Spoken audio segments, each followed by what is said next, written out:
Hello everyone, Stakuya here, and welcome back to another Kaiserredux Hearts of Iron 4 video for our A to Z playthrough. My friends, it has been a while. I know that a lot of the videos that I've been creating here lately have been the alternate history videos that are like both game, but also simultaneously looking at realistic what-if scenarios. And I want to go ahead and thank you, all of you, for your support in this. I really enjoy telling these stories. That's what I really enjoy about these games, telling stories and showing fun, cool things. At the same time that we were doing that, I made a promise that we were going to go and continue things with Kaiserredux, the mod in which Germany won World War I, which is a lot of W's to say in a row. And a lot of it is, not exactly looking too pretty. For those who've been following along with the series, the last one that we did was a Pirate Republic of Cuba, a communist one at that, so that was funny. And that, my friends, was actually the last C that we would do. At this point, we are moving on to the D's, of which the first one is Denmark. Ah, look at you. Look at you, Christian, and your little mustache. Nice eyebrows, though. Yes, my friends, But before we get back to the show, I would just like to remind everyone to join Discord. If you want to play games with me, we play Hearts of Iron 4 every single Saturday, and there's also other games. We do Bannerlord there on Twitch. We also go and play Total War on occasion. There's lots of different things that we do in the Discord. If you're looking for a fun place to chat, hang out, spread memes, just in general have some fun and talk about different things in history, then by all means, join us. Links down in the description, and now back to the show. Little Danish hat to the German Empire is something that, over the course of history going through World War I, was in a very precarious position, much in the same way as, say, Belgium and the Netherlands were. Though in this case, more like Netherlands because they were neutral during that conflict. As I said going into this mod, this is the world in which Germany won World War I, and the story behind Denmark is that Denmark remained neutral in the war to end all wars, as it did in our timeline, but at a great cost. It had to yield to its German neighbor when they demanded it minus its territorial waters, and nor did German influence on Danish society and the Danish government wane once the war was over, with Denmark finding itself to have been incorporated into the Middle Europa economic system at its foundation. While Denmark profited from the German boom in the 1920s, the Radical Left Party had to yield to the Social Democrats of the charismatic Thorvald Stauning, who, barring a hiatus between December 1926 and April of 1929, ruled as prime minister consecutively since 1924. Stauning's dream of a Danish welfare state could not be materialized yet, however, since all that time, the Danish upper house, the Landsting, has been under the control of the Conservatives, who continue to block any such motion. Many wonder what the future will hold for Denmark. Will it find itself practically reduced to a German puppet state, or will this tiny German country secure a future for itself as new forces rise to challenge the international establishment? What, my friends, indeed. So it is then, going into this, that Denmark has its own unique focus tree, something that isn't very extensive, but it has some pretty interesting paths. You heard of Danish frogmen? Well, Denmark appears to have some fun stuff in store for it. Anyway, like many things for Kaiserredux, a lot of this is blocked off here for our political path, which means we're going to need to go ahead and start on the economic side and invest in our companies. Because pretty soon Black Monday is going to hit and everything in here is going to go to absolute crap. It's important then that we try to get as much industry going in here as possible, and since we don't really have much of a population to get much in the way of, soldiers out, we can go ahead and sell off any equipment that we make in order to be able to get more surplus goods. At the same time, instead of expanding our industry immediately, which is nice, we can immediately go down here and get a 4th research slot. So, yes, Danish, Danish booming science. Well, that could be fun in the future. And of course, Black Monday. Black Monday hits Denmark. The stock crisis in the Berlin Stock Exchange has rapidly rippled through Europe and has naturally, of course, hit Denmark as well. Investors are panicking at Borsen, and the crisis is hurting other sectors as well. Fortunately, a large part of Danish economy based on agriculture. Yes, we're fine, which means we could possibly contain the crisis by simply having the government buy up stocks. And surely the shockwaves of this crash will have withered out when it's harvesting time for our farmers. And even if not, everyone needs to eat. Yes, of course, they want food. That means that we're going to be able to go over here and purchase large shares of stock, but we won't need to do this here yet. I would rather, in the meantime, get that 4th research slot going. Unrest from the VSP. Syndicalism. No. We don't want any of that. With Copenhagen University done, we get a research slot, and now, finally, we can go over here and purchase large shares of stock. By purchasing large quantities of the stocks of the Borsen Stock Exchange, we should be able to delay or possibly stop the collapse of the stock exchange until harvesting season, which should be able to revitalize our economy, as much of it is agriculture based. Yeah, actually that is true for Denmark. Much of the economy at this time existed as a agricultural basin here in like Jutland. This is where so much products were produced for Denmark, which in turn was one of the big things that was trading and supplying Germany, even over the course of World War II, or at least in the beginning before, getting invaded. German Empire took Poland revolted and got crushed. Well, that's fun. Some things in history, I guess you just can't change. The clash between the DS and the DFP, ever since the establishment of the Denmark's Volksrepubliks Party, the People's Republican Party of Denmark, the far right of the Danish political spectrum has been hopelessly divided. Ooh, so a far right. We have one that supports the monarchy here, and the other that is anti-German. They would accept no compromise over German occupation of Schleswig-Holstein and openly antagonize Germany over it. Hoo, that looks fun. Of course, between the two of these things, concentrated industry and dispersed industry, we are likely not going to have many bonuses here for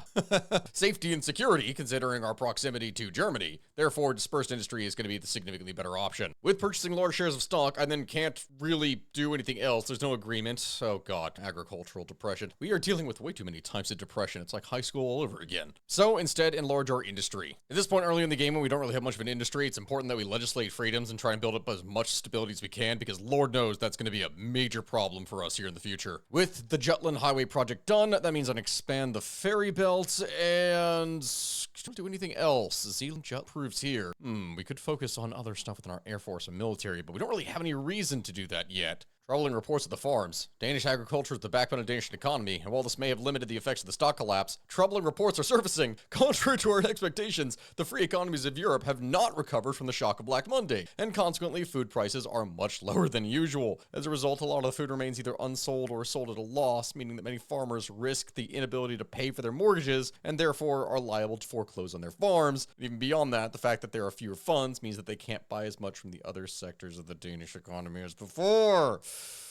Oh.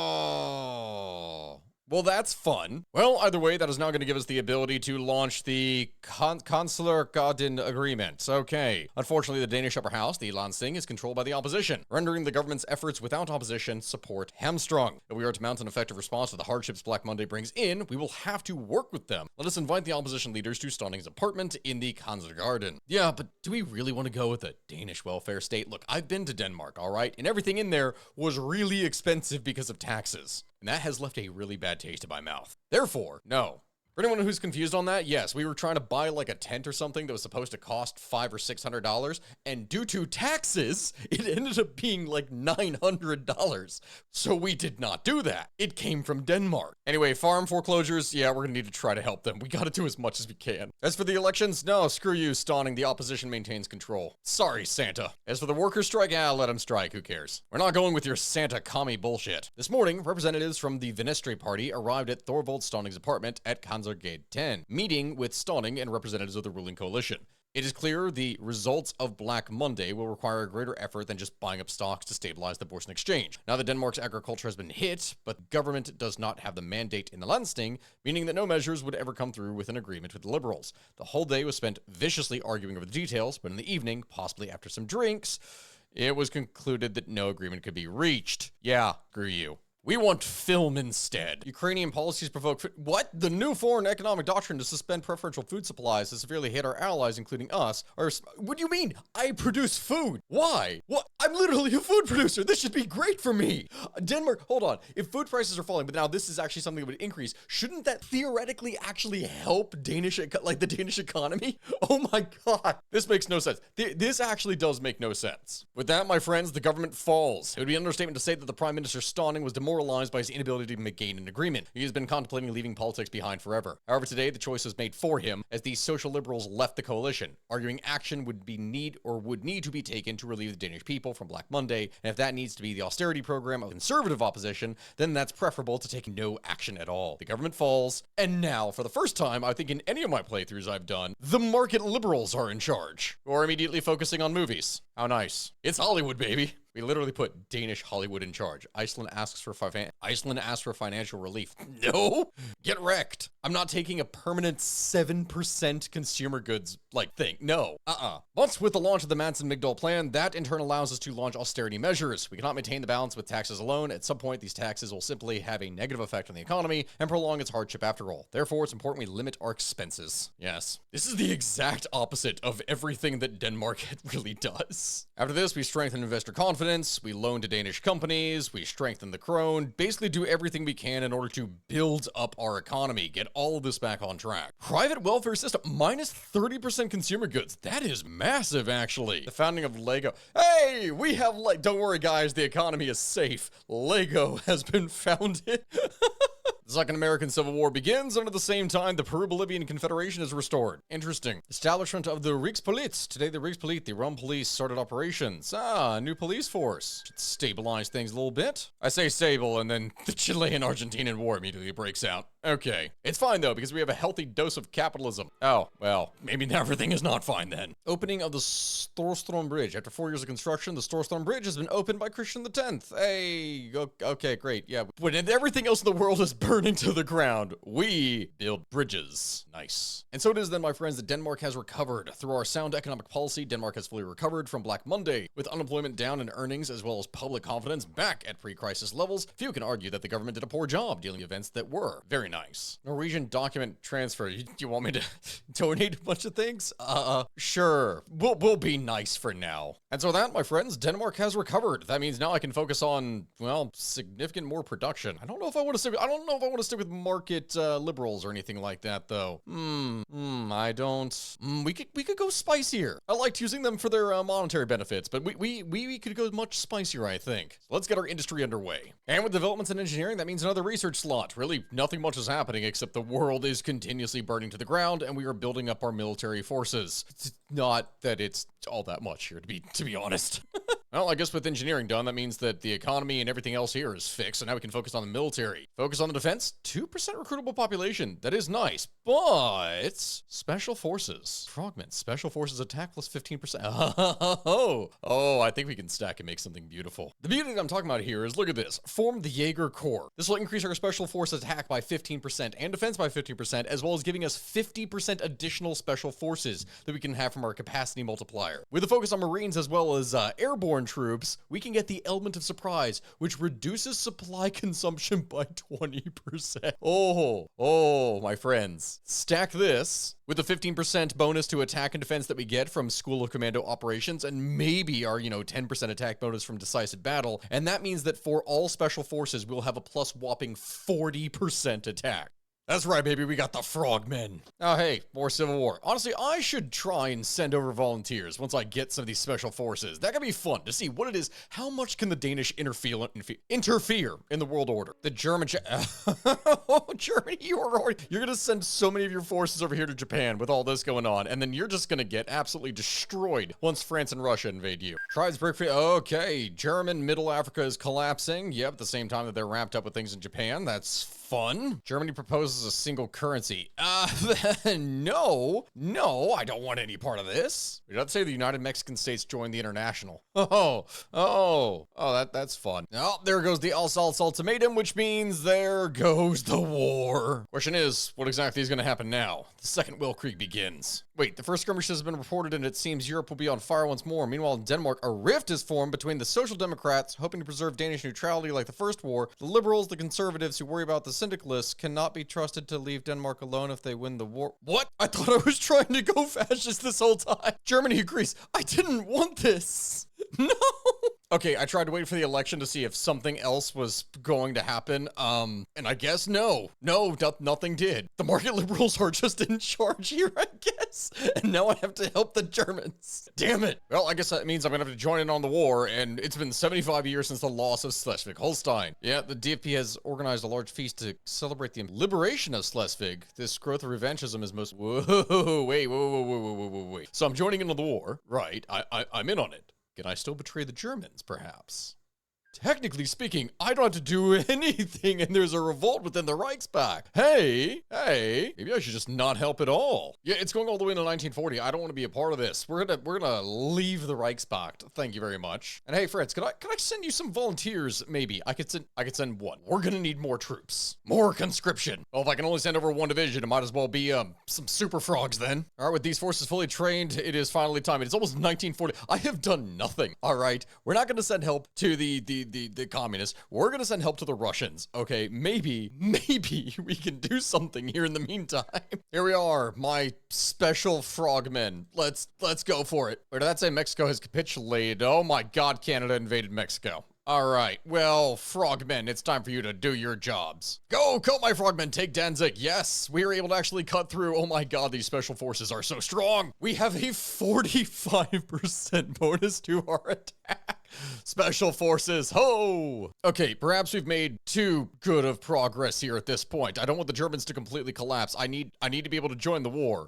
So screw it, let's do it. And with the Russians on the doorstep to Berlin, I think it's high time that we go ahead and have ourselves a little bit of fun as well. Goodbye, Germany. Restaking our claims to Schleswig. After the loss of Schleswig-Holstein in 1864 to the Prussians, many thought that Schleswig, the ethnically Danish northernmost part of the region, would never be reunited with Denmark. Prussia, and later the German Empire, was just militarily superior to Denmark with size, and antagonizing such a hegemonic power was only bound to bounce back with negative consequences for Denmark. But not anymore. As we are at war with the current occupier of Schleswig, it is time to stake our claim once more. The people of Schleswig are eager to join. Can we, I'm not joining the International. No, thank you. Quick push in as rapidly as we possibly can. We need to break across this, I swear. There we go, we're gonna lose a bunch of people, yes, possibly, but I'm going to hold here, damn it. Kaiser Wilhelm is dead, and Kiel is taken. All right, with this, we just need to steadily push across the channel. Not the channel, the whatever, land. And with that, we have done it. Holstein is fully under our control, which, why, it says it's not, this is not an occupied state, damn. This is mine. How dare you, good sir? I'd say Berlin has fallen. That means that the Reichspakt should be collapsing soon, any moment now. Oh God, I am running out of people. I am really running out of people. Quick, every man in the army. Everyone is required to take back this territory. Oh God, and they are throwing themselves at me here too. Okay, well, more Z's that we can wipe out, the more that we can cement our front line. Thomas, no! My government has fallen. Death of Thorold Stauning. Wait, they both died at the same time? Nah. Who cares? How many people just simultaneously died? Only answer in this case of what's about to happen in Germany is going to be a lot. Okay, we're gradually doing it. I am threading a very fine needle here with manpower. Collapse of the Reichspakt, yes! Finally.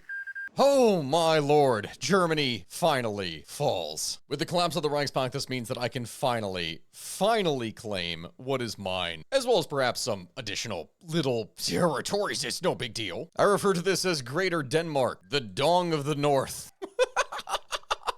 You can probably see why. The Schleswig-Holstein question. With the current hectic reality getting our southern neighbors, some have called to annex the region of Schleswig-Holstein, which I did do. I literally just did this. We had to cede Kiel and the surrounding isthmus to the Germans following our defeat in the Krieg in 1864, or the Second Schleswig War. But nearly a century later, we have not forgotten. With this vital shipping hub and connection to the mainland secured, we have been finally returned to the favor of the vile Huns, are humbled by our superior forces. Reintegrating this region will put a strain on our small nation, but some nationalists have argued that this is but a small price for uniting with our lost brethren. We've yet to make our decision, but we have the final say. Yeah, of course. Of course we were going to take it. As for the fate of northern Germany, is this going to make me do something? No, the German People's Republic. Why would I even do that in here? I'm still market liberal. That sounds communist, and I don't want to give away my testicles. Therefore, military occupation is the only answer. It hurts me, yes, but I don't care. As for the rest of this, go? They're not gonna be able to stop us. We can immediately just cross everything here because we are, composed of many different Marines. Sweden. How does this feel now? Yes, with the fall of Stockholm, there is no one supporting the Reichspakt on this side, so we were able to basically just sweep through everything. Yup, Sweden falls. I actually don't have much that I can do here. I want Skaneland. We're gonna take it back. You are mine, and you are mine. There we go. I give you, my friends, Greater Denmark.